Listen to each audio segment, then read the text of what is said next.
Hello my dear students, हम पढ़ रहे हैं subject business study, chapter first nature and purpose of business. Topic है आज का हमारा objectives of business. Objective business के दो होते हैं, या तो बिजनेस के ऑब्जेक्टिव होते हैं इकोनॉमिकली मतलब कि पैसा कमाना, earn money, and second objective is social objective मतलब वेलफेयर ऑफ द सोसाइटी। आज हम इसको डिटेल में पढ़ेंगे। इकोनॉमिक ऑब्जेक्टिव्स जो अर्निंग मनी से रिलेटेड हैं, इसमें फर्स्ट पॉइंट है आपका profit making, second is creation of customer and third is innovation. तो पहला टॉपिक हम पढ़ रहे हैं आज profit making. Profit is the profit means of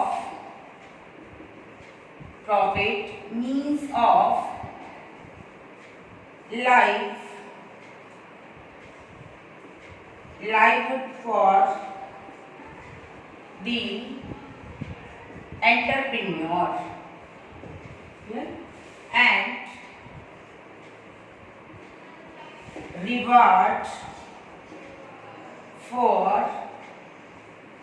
bearing risk। कहते हैं प्रॉफिट मेकिंग बिजनेस के लिए सबसे सस्ती है। जब भी हम कोई बिजनेस सेटअप करते हैं, इतना पैसा लगाते हैं बिजनेस के अंदर कि हम चाहते हैं कि साल के एंड में हमें प्रॉफिट हो जाए। कहते हैं प्रॉफिट है तो ही आपका एंटरप्रेन्योर जी सकता है। जैसे खाने खाने बिना हम रह नहीं सकते, जिंदा नहीं रह सकते, हमारी डेथ हो जाएगी, ऐसे बिजनेस भी बिना प्रॉफिट के डेथ हो जाएगी, बंद हो जाएगा, हम लॉन्ग टाइम तक नहीं चला पाएंगे। और अगर प्रॉफिट है तो ही हम बिजनेस के रिस्क को कवर कर सकते हैं। बिजनेस के रिस्क को कवर करने के लिए क्या चाहिए? प्रॉफिट। लेकिन बिजनेसमैन के माइंड में दो तरह के प्रॉफिट होते हैं, एक होता है मैक्सिमम प्रॉफिट और एक होता है सफिशिएंट प्रॉफिट। मैक्सिमम प्रॉफिट में हम क्या करते हैं? मैक्सिमम प्रॉफिट में हम करते हैं ब्लैक मार्केटिंग। मैक्सिमम प्रॉफिट के अंदर आपके प्रॉफिट्स तो क्या होते हैं? हाई, लेकिन जो बिजनेस होता है वो लॉन्ग टाइम तक नॉट सर्वाइव, वो लंबे टाइम तक सर्वाइव नहीं कर पाता। जिस बिजनेसमैन का मेन ऑब्जेक्टिव होता है सबसे ज्यादा प्रॉफिट कमाना, वो बंदा अपने कस्टमर की सेटिस्फेक्शन पे कोई भी ध्यान नहीं देता। उसका मेन मोटिव होता है प्रॉफिट कमाना। तो वो क्या करता है? वो बिजनेस के अंदर ब्लैक मार्केटिंग शुरू कर देता है, बिजनेस के अंदर अल्ट्रेशन, मिलावट करनी शुरू कर देता है अपने प्रोडक्ट में, जिससे उसकी एक बार तो प्रॉफिट हाई जाती है, लेकिन धीरे धीरे उसका बिजनेस क्या होता है? डाउन होना शुरू जाता है। तो बिजनेस के लिए मैक्सिमम प्रॉफिट मेन मोटिव नहीं होना चाहिए। बिजनेस का दूसरा ऑब्जेक्टिव क्या होता है? सफिशिएंट प्रॉफिट बिजनेस के लिए सबसे बेस्ट होता है। इसके अंदर आपको प्रॉफिट थोड़ा लिमिटेड होता है, लेकिन आपकी सेल्स ज्यादा होती है, कस्टमर ज्यादा होते हैं, जिससे बिजनेस क्या करता है? लॉन्ग टाइम तक सर्वाइव कर जाता है। तो बिजनेसमैन का मेन ऑब्जेक्टिव क्या होना चाहिए? Sufficient profit. मींस कि आपके बिजनेस में आपका ऑब्जेक्टिव प्रॉफिट मेकिंग होना चाहिए, but maximum profit is not better than is sufficient profit. Better क्या आपके लिए? Sufficient profit. Maximum profit is not better. जब आपके बिजनेस में मैक्सिमम प्रॉफिट होता है तो क्या होता है? मैक्सिमम प्रॉफिट जो बिजनेसमैन चाहते हैं वहां क्या होता है? नॉट लॉन्ग सर्वाइव, बिजनेस लंबे टाइम तक सर्वाइव नहीं करता, कस्टमर्स नॉट सेटिस्फाइड, आपके कस्टमर सेटिस्फाइड नहीं होते। Next is no reputation, business की रेपुटेशन हाई नहीं होती। आप क्या करना शुरू कर देते हो? ब्लैक मार्केटिंग करते हो। आप इसमें आप क्या करते हो? अडल्ट्रेशन कर देते हो, मिलावट करनी शुरू कर देते हो। तो ये बिजनेस के लिए बेस्ट नहीं है। लेकिन अगर आप अपने बिजनेस में सफिशिएंट प्रॉफिट कमाते हो, सफिशिएंट प्रॉफिट, तो प्लस पॉइंट क्या है? First, customer satisfied, good quality products, long survive, high reputation, more sales. तो हमें किसमें बेनिफिट है? देखो दोनों में, मैक्सिमम प्रॉफिट में या सफिशिएंट में? सफिशिएंट में ज्यादा है, यहाँ कस्टमर ज्यादा है, सेल्स ज्यादा है, क्वालिटी अच्छी है, सब सेटिस्फाइड है, धीरे धीरे मार्केट में रेपुटेशन भी हाई हो रही है, बिजनेस भी लंबे टाइम तक चलेगा, तो हम ज्यादा टाइम तक प्रॉफिट कमाएंगे।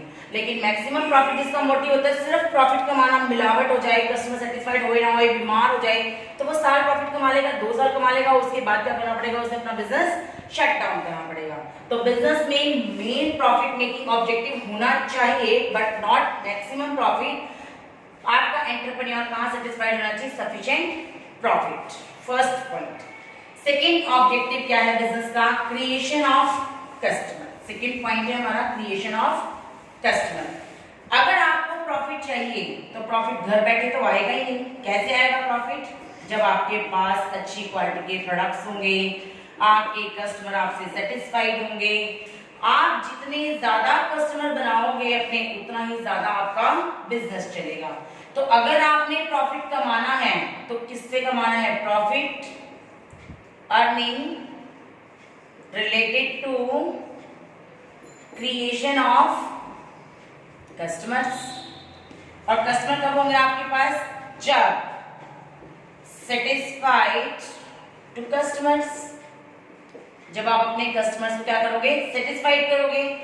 Good quality products, good quality के प्रोडक्ट्स दोगे, चीप रेट्स, उनको चीप रेट्स में प्रोवाइड करवाओगे।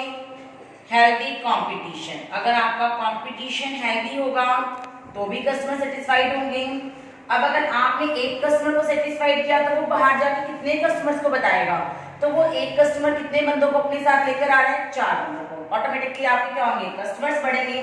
कस्टमर बढ़ेंगे तो आपकी सेल्स इंक्रीज होगी, और सेल्स इंक्रीज होगी तो आपके प्रॉफिट्स भी क्या होंगे? हाई होंगे। तो profit is indirectly related to the creation of customers. Third, customer अब कैसे आएंगे आपके पास? Due to innovation. Innovation innovation क्या कहती है? Adopt new techniques, adopt new techniques, new products. अब आप कोई भी चीज यूज करते हो, मान लो हम मोबाइल यूज करते हैं, मोबाइल। आपका अगर businessman new techniques, new software use नहीं करेगा तो आप उसकी शॉप पर नहीं जाओगे। मैं एक बिजनेसमैन, एक मोबाइल की शॉप है ए की, एक कॉम्पिटिटर बी आया, उसने सेम रेट में ही आपको हाई क्वालिटी के मोबाइल सेल करने शुरू कर दिए। तो आपके ए दुकानदार के जो कस्टमर थे वो सारे शिफ्ट होकर कहां चले जाएंगे? बी के पास। अब बी से कस्टमर वापस कैसे लेने? ए ने, जब वो अपने मोबाइल के अंदर कुछ न्यू करेगा, कुछ नई टेक्नोलॉजी लेगा, कुछ नया इन्वेंशन करेगा। उसने क्या किया अपने मोबाइल में? उससे भी अच्छा सॉफ्टवेयर यूज किया, न्यू टेक्निक्स प्रोवाइड कर दी। जैसे ही उसने न्यू टेक्निक्स प्रोवाइड की, बी से कस्टमर हट के वापस किसके पास आ गए? ए के पास आ गए। कस्टमर क्रिएट हो गए तो सेल्स ही बढ़ेगी, सेल्स बढ़ेगी तो प्रॉफिट भी हो जाएगा। सेम ऐसे ही एक टीवी का शोरूम है, टीवी का शोरूम है, अगर वो अकेला टीवी बेचता रहेगा तो कुछ टाइम तक तो कस्टमर से ज्वाइन रहेंगे, लेकिन अब उसे कस्टमर और क्रिएट करने हैं तो वो टीवी के साथ साथ क्या बेचने लग गया? रेफ्रिजरेटर। उसने नई टेक्नोलॉजी, पहले वो सिर्फ ब्लैक एंड व्हाइट टीवी बेचता था, अब वो कलर टीवी बेचने लग गया, साथ में वो एलईडी भी बेचने लग गया। तो उसने क्या किया? हर बार नया स्टेप इन्वॉल्व किया।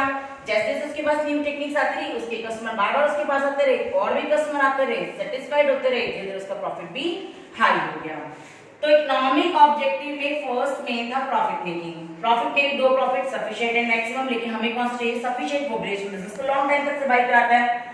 सेकंड, प्रॉफिट कब होगा? जब कस्टमर होंगे।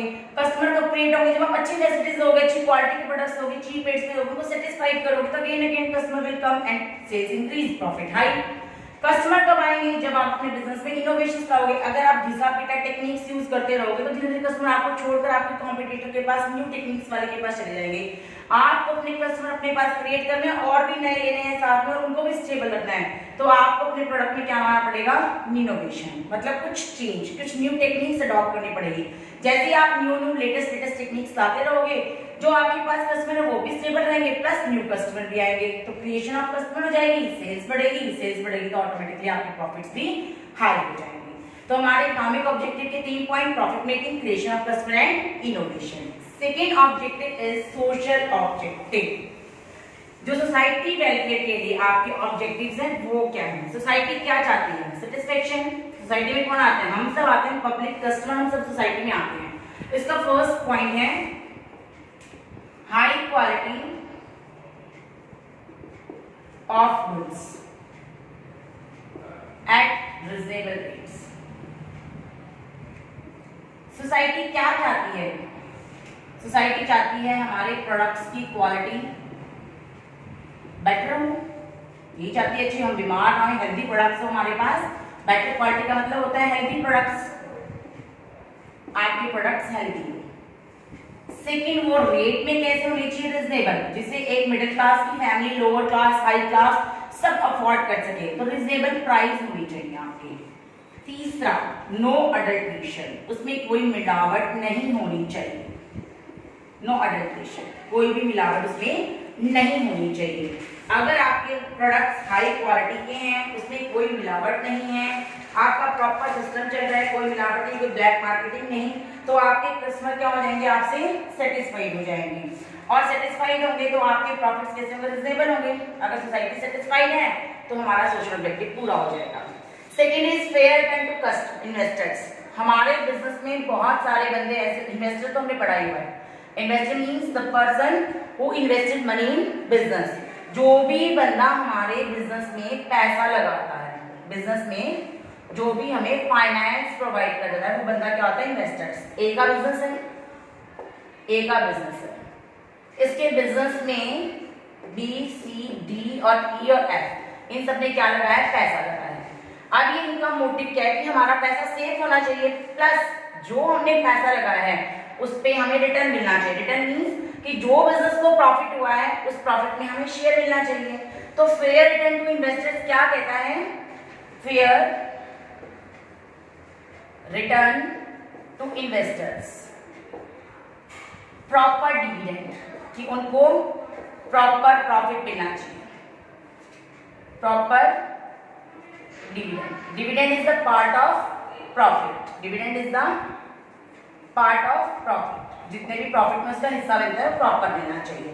सेफ मनी, मनी या इन्वेस्टमेंट, जो पैसा उन्होंने लगाया उनका पैसा क्या होना चाहिए? सेफ होना चाहिए। अगर आपके इन्वेस्टर आपसे सेटिस्फाइड हैं तो एक पेज क्या होगा? आपका बिजनेस बहुत अच्छा चलेगा, वो आगे जाके प्रेज करेंगे, आपको फाइनेंस की प्रॉब्लम नहीं होगी और आपकी सोसाइटी का क्या हो जाएगा? Welfare. Third is providing employment. Business का तीसरा मेन ऑब्जेक्टिव क्या है? Providing employment. आपके बिजनेस को एम्प्लॉयमेंट प्रोवाइड करना चाहिए। कैसे? Employment is the biggest problem of the society, biggest problem of the society। Society की सबसे बड़ी प्रॉब्लम क्या है? अनएम्प्लॉयमेंट है, और इस ऑब्जेक्टिव को कौन प्रॉब्लम कर सकता है? Solve this problem by business. इस प्रॉब्लम को बिजनेस से सॉल्व कर सकते हैं। बिजनेस से कैसे सॉल्व करेंगे? Business providing more and more employment, because अगर आपका बिजनेस में पहले प्लांट एक था, एक ही प्लांट है आपके पास, अब आपकी सेल्स क्या हो गई? पहले से इंक्रीज हो गई तो आप एक और प्लांट लगाओगे, प्लांट सेकेंड। अब आपकी सेल्स और इंक्रीज हो गई तो आप एक और प्लांट लगाओगे, प्लांट थर्ड। पहले आपके पास 10 एम्प्लॉइज थे, जैसे सेकेंड प्लांट आ गया एम्प्लॉइज 20 हो गए, थर्ड प्लांट आ गया एम्प्लॉइज 30 हो गए। तो आपके बिजनेस की मेन ऑब्जेक्टिव क्या है? Provide employment to society. आपका बिजनेस अगर अच्छा चल रहा है, प्रॉफिट्स कमा रहा है, कस्टमर सेटिस्फाइड है, तो सेल्स इंक्रीज होगी। सेल्स इंक्रीज होगी तो आपको प्रोडक्शन करना पड़ेगा, प्रोडक्शन करोगे तो आप प्लांट लगाओगे, और प्लांट लगाओगे तो लोगों को रोजगार मिलना शुरू हो जाएगा। एक प्लांट पे 10 लोग काम करते हैं, दूसरा लगाए तो 20 हो गए, तीसरा लगाए तो 30 हो गए। तो आपका बिजनेस क्या कर रहा है? सोसाइटी के लिए एम्प्लॉयमेंट प्रोवाइड कर रहा है, और एम्प्लॉयमेंट आएगा तो लोगों के पास पैसा आएगा, पैसा आएगा तो लोग अपने प्रोडक्ट की डिमांड करेंगे, डिमांड करेंगे तो आपकी सेल्स बढ़ेगी, तो ऑटोमेटिकली हमारी इकोनॉमी भी क्या हो जाएगी? ग्रो हो जाएगी, और सोसाइटी की डेवलपमेंट हो जाएगी। Last point is the community development. Community development business क्या कहता है? कि बिजनेस को सोसाइटी वेलफेयर के साथ साथ कम्युनिटी वेलफेयर को भी ध्यान देना चाहिए। कम्युनिटी डेवलपमेंट, कम्युनिटी डेवलपमेंट क्या कहता है? कि बिजनेस को अपने आसपास के एरिया में, जो भी बिजनेस के आसपास का एरिया है, business organisation engaged in various community services, community development, community development क्या कहता है? कि बिजनेस को अपने आसपास के एरिया में, जो भी बिजनेस के आसपास का एरिया है, business organisation engaged in various community services, community services. Community service होती है बिजनेस के आसपास सोसाइटी को कुछ और फैसिलिटीज, जैसे कि लाइक आपको थोड़ी चैरिटी कर देनी चाहिए। किसमें करनी चाहिए? सेटिंग अप स्कूल्स, कोई स्कूल बन रहा है थोड़ा फाइनेंस दे दो, कोई चैरिटेबल डिस्पेंसरीज। अगर आपके आसपास के एरिया में, आपकी सोसाइटी में कोई स्कूल बन रहा है, कोई चैरिटेबल डिस्पेंसरी है, तो बिजनेस को थोड़ा सा यहाँ पे डोनेशन दे देना चाहिए। Donate money for religious work, कोई धर्म प्रचार का काम चल रहा है, कोई धार्मिक काम कर रहा है, तो यहाँ पे पैसा दे देना चाहिए। इससे क्या होगा? बिजनेस की रेपुटेशन क्या हो जाएगी? हाई हो जाएगी। जैसे कि सिरसा में फैशन कैंप आपका एक क्या है? शॉप है। फैशन कैंप की क्या है? शॉप है। फैशन कैंप वाला हर साल 1 लाख रुपीज डोनेट करता है। डोनेट किसमें करता है? एक चैरिटेबल डिस्पेंसरी में। तो इसको सारे लोग जानते हैं, पूरा सिलसिला जानता है कि 1 लाख रुपए की डोनेट करता है। तो इसकी मार्केट में डोनेशन की वजह से, क्योंकि सोसाइटी को सर्विस मिल रही है, गरीब लोगों को फ्री डिस्पेंसरीज मेडिकल ट्रीटमेंट मिल रहा है, तो ये लोगों की वेलफेयर का काम कर रहा है। तो इस वेलफेयर से क्या हुआ? इसकी रेपुटेशन हाई हो गई। रेपुटेशन हाई होने से क्या हुआ कि लोग इसकी शॉप पर इसकी रेपुटेशन की वजह से जाने लग गए, तो सेल्स बढ़ गई तो इसके प्रॉफिट भी बढ़ गए। तो बिजनेस का मेन ऑब्जेक्टिव क्या है कि सोसाइटी की वेलफेयर पे ध्यान देना चाहिए। इससे ऑटोमेटिकली क्या होगा? इसकी रेपुटेशन हाई होगी। रेपुटेशन हाई होगी तो कस्टमर बढ़ेंगे। रेपुटेशन कैसे हाई होगी? जब वो अच्छी क्वालिटी के गुड्स देगा, जितने भी बंदे इसमें पैसे इन्वेस्ट किए बिजनेस में, उनको टाइम पे उनका प्रॉफिट देगा, उनकी कैपिटल को सेफ रखेगा। तो तीसरा, अगर वो लोगों को रोजगार प्रोवाइड करेगा तो लोगों के पास पैसे आएंगे, उसकी प्रोडक्ट की सेल होगी। कम्युनिटी डेवलपमेंट, अपने बिजनेस, अपनी सोसाइटी के आसपास का एरिया है जिसमें कोई स्कूल चल रहा है, कोई डिस्पेंसरी चल रही है, कोई रिलीजियस वर्क हो रही है, अगर वहां पे डोनेशन देता है तो बिजनेस की रेपुटेशन हाई होती है, जिससे बिजनेस की सोशल ऑब्जेक्टिव्स पूरे हो जाते हैं। Clear? Thank you, have a nice day.